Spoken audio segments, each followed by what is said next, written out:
Ja takaisin koti-Suomeen. Monet tilat aikovat tutkimuksen mukaan lisätä tuotteidensa suoramyyntiä kuluttajille. Suoramyynti yleistyy esimerkiksi nauta-, lammas- ja sikatiloilla. Tutustuimme yhteen suoramyyntimalliin Somerolla Varsinais-Suomessa. Heikki Permi ja Albert Hintsa ruokkivat porsaita Vahteramäen tilalla. Molemmat omistavat Katraasta yhden.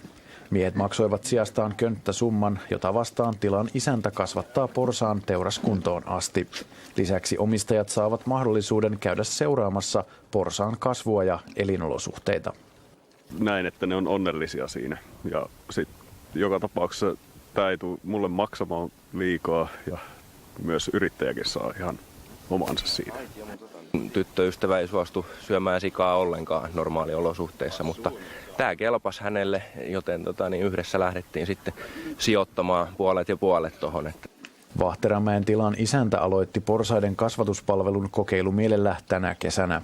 Kaikki 30 possua menivät kaupaksi ja kysyntää olisi kuulemma ollut enemmänkin. Idea tuli kuluttajilta. Meillä on myös kananmunan myyntiä ja sitä kautta ollaan tutustuttu tiettyyn porukkaan ja sieltä tuli kyselyitä, että ei tältä saisi possua. Omistaja saa lopulta porsaastaan lihaa noin 80 kiloa. Se on noin 600 €, mitä tämä palvelu maksaa. Silloin mä saan siitä myös palkan.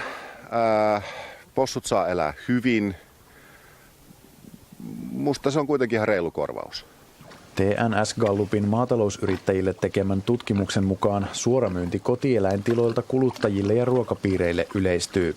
Suoramyyntiin aikovat lähitulevaisuudessa panostaa esimerkiksi nauta-, sika- ja lammastilat.